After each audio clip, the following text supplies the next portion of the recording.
আসসালামু আলাইকুম, সবাই কেমন আছো? এই তো আমি চটপটি খাওয়ার জন্য বাইরে চলে আসছি। চটপটি আমার অনেক বেশি ভালো লাগে। তো রাতের খোলা আকাশের নিচে চটপটি খেতে সত্যি অনেক বেশি মজা, অনেক সুপার ছিল এই চটপটিটা। তো ভালোই লাগতেছে খেতে। তো চটপটি খেয়ে কিছুক্ষণ ঘোরাঘুরি করার পর এখন আমরা বাসার দিকে চলে যাব। আর বাসার দিকে আসার পথে শুটকির ভর্তা আর চিতল পিঠা নিয়ে আসি। ঘরে মুরগির মাংস তরকারি রান্না করা ছিল আর ডিম বোনা ছিল। ভাবলাম যে রাতে যদি খিদা লেগে যায় তাহলে কি খাবো, তাই চিতল পিঠা নিয়ে আসলাম। কিন্তু এতগুলা পিঠা আমি নিয়ে আসলাম, অথচ আমাকে দেখো কতটুকু ভর্তা দিছে। তো চিতল পিঠা আসলে শুটকির ভর্তা ছাড়া খেতে ভালো লাগে না। তো পিঠাগুলা ভালোই ছিল খেতে, আর ভর্তাটা বেশি একটা ঝাল ছিল না।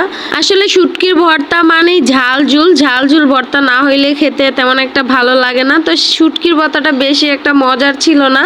যাই হোক গা, আমার ঘরের মাংস এবং ডিম বোনা অনেক বেশি মজার ছিল। তো এখন আমি আমার ঘরের মাংস আর ডিম বোনা দিয়ে এই পিঠাটা আমি খেয়ে নিব। আর চিতল পিঠা আমার অনেক বেশি প্রিয়, সকালবেলা হইলে আরও বেশি খেতে ভালো লাগে। আর কি করব, রাত্রেবেলা তো কিছু রান্না করি নাই বাসায়। তরকারি সব ছিল কিন্তু ভাত ছিল না। ভাবলাম যে বাসায় যদি রাত্রে খিদে লেগে যায় তাহলে কি খাবো, সেজন্যই পিঠাগুলো নিয়ে আসা। তা আমার ভিডিও যারা দেখো কষ্ট করে, তোমাদেরকে বলবো প্লিজ আমার পেজটাকে ফলো দিয়ে লাইক দিয়ে আমার ভিডিওটা শেয়ার করে দিবা। সবাই ভালো থাকবা, আমাদের জন্য দোয়া করবা। আল্লাহ হাফিজ।